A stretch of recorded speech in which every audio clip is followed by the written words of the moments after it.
السلام علیکم دوستو، اگر آپ حدیث شریف سننا پسند کرتے ہیں تو ہمارے چینل کو سبسکرائب کر لیں اور بیل آئیکن کو دبائیں تاکہ ہر آنے والی نوٹیفیکیشن آپ تک پہنچتی رہے۔ آج ہم طلاق کے بارے میں تفصیل سے بات کریں گے۔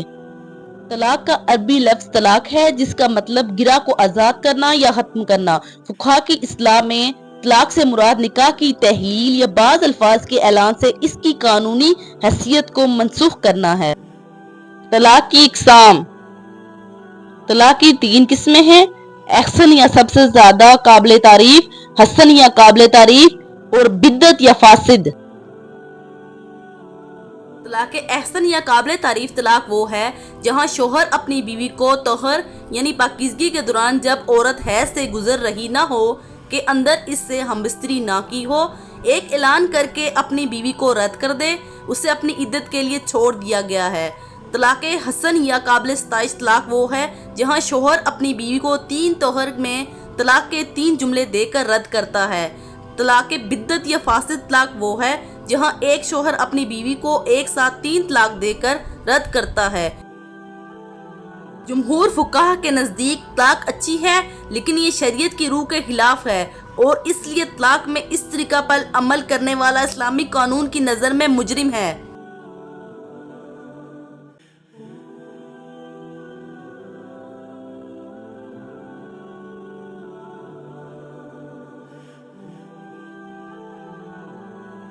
خلا۔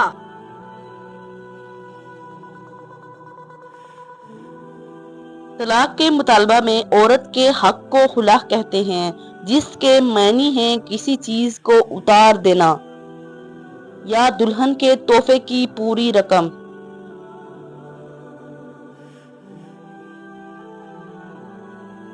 اسلام کے مطابق شادی ایک سول معاہدہ ہے، پھر بھی اس کے نتیجے میں جو حقوق اور ذمہ داریاں عائد ہوتی ہیں وہ انسانیت کی فلاح و بہبود کے لیے اس قدر اہمیت کی حامل ہیں کہ اس کے ساتھ ایک اعلیٰ درجے کا تقدس وابستہ ہے۔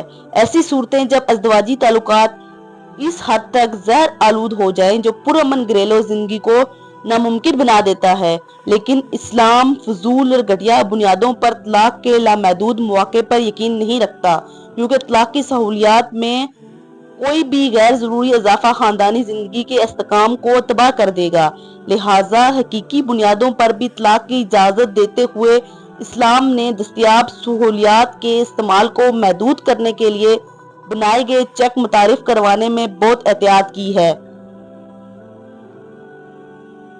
فرانسیسی قانون دان پلانیول اور ریپرٹ نے طلاق کے بارے میں اسلام کے نقطہ نظر پر ان الفاظ میں واضح طور پر زور دیا ہے: طلاق ایک فساد ہے، تاہم یہ ایک ایسا اقدام ہے جس سے معاشرے کی فلاح و بہبود سے گریز نہیں کیا جا سکتا، کیونکہ یہ واحد علاج ہے ایک اور نقصان کے لیے جو خطرناک ہو سکتا ہے۔ طلاق کی ممانعت، چاہے اس کا جو بھی نقصان ہو، سرجری کی ممانعت کی طرح ہے، کیونکہ سرجن مریض کے جسم کے کچھ اعضاء کو کاٹ دینے پر مجبور ہوتا ہے، تاہم اس میں کوئی خطرہ نہیں ہے۔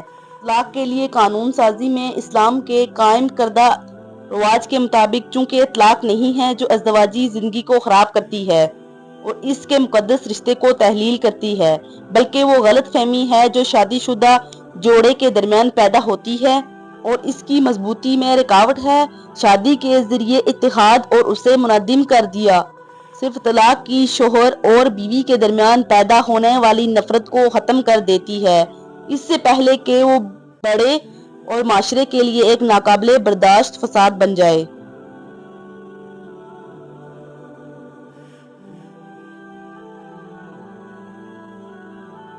طلاق کب اور کیسے دی جاتی ہے؟ باب نمبر 1، عورت کو اس کی ماہواری کے دوران طلاق دینا حرام ہے۔ ابن عمر رضی اللہ عنہما بیان کرتے ہیں کہ انہوں نے اپنی بیوی کو طلاق دے دی جبکہ وہ رسول اللہ صلی اللہ علیہ وسلم کے زمانہ میں حیض کی حالت میں تھی۔ حتیب رضی اللہ عنہ نے رسول اللہ صلی اللہ علیہ وسلم سے اس بارے میں دریافت کیا تو آپ صلی اللہ علیہ وسلم نے فرمایا، ان کو حکم دو کہ وہ اسے واپس لے جائیں اور طلاق دے جب وہ پاک ہو جائے اور وہ دوبارہ حیض میں آئے اور وہ دوبارہ پاک ہو جائے۔ حیض گزرنے کے بعد اگر وہ چاہے تو اسے رکھ لے اور اسے چاہے تو طلاق دے دے۔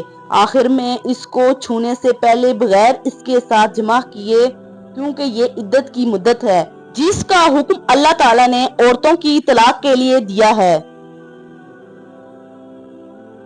عبداللہ بن عمر رضی اللہ عنہما کہتے ہیں، انہوں نے اپنی بیوی کو حیض کی حالت میں ایک طلاق دینے سے طلاق دے دی۔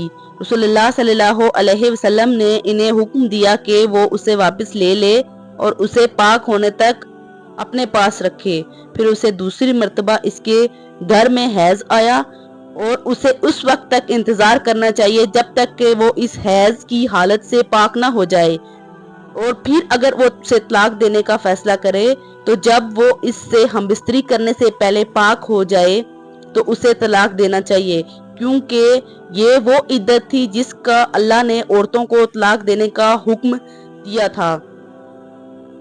ابن روم نے اپنی روایت میں یہ اضافہ کیا ہے، جب عبداللہ سے اس کے بارے میں پوچھا گیا تو انہوں نے ان میں سے ایک سے کہا، اگر تم نے اپنی بیوی کو ایک ہی طلاق یا طلاق دے دی ہے تو پھر تم اسے واپس لے جا سکتے ہو، کیونکہ رسول اللہ صلی اللہ علیہ وسلم نے مجھے ایسا کرنے کا حکم دیا تھا۔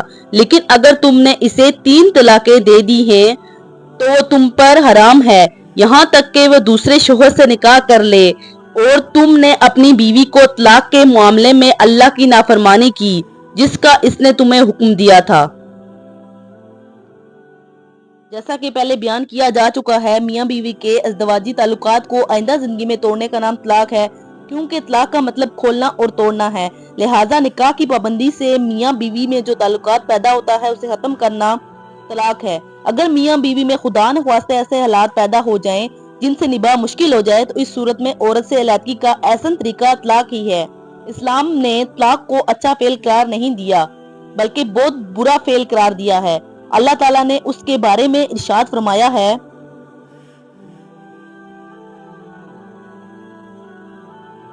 طلاق 2 مرتبہ ہے، یا تو پھر اچھے طریقے سے روکنا یا احسان کے ساتھ چھوڑ دینا ہے۔ اس سے معلوم ہوا کہ اگر کسی صورت میں نباہ ممکن نہ رہے تو میاں بیوی کو نکاح توڑنے کا حق ہے، مگر طلاق دینے سے پہلے طلاق کے نتائج پر بڑے تحمل سے غور کرنا چاہیے، کیونکہ طلاق دے دینا تو بہت آسان ہے مگر اس کے اثرات سے دوچار ہونا سب سے بڑا صبر آزما کام ہے۔ حضور صلی اللہ علیہ وسلم نے بھی اسے اچھا فعل قرار نہیں دیا، اور اس کی وضاحت کے متعلق چند احادیث حسب ذیل ہیں۔ حضرت معاذ بن جبل رضی اللہ عنہ نے بیان کیا ہے کہ رسول اللہ صلی اللہ علیہ وسلم نے مجھ سے فرمایا، اے معاذ، اللہ نے روئے زمین پر کوئی ایسی چیز پیدا نہیں کی جو اسے غلام آزاد کرنے سے پیاری ہو، اور کوئی چیز روئے زمین پر اللہ تعالیٰ نے ایسی پیدا نہیں کی جو اسے طلاق سے زیادہ ناپسند ہو۔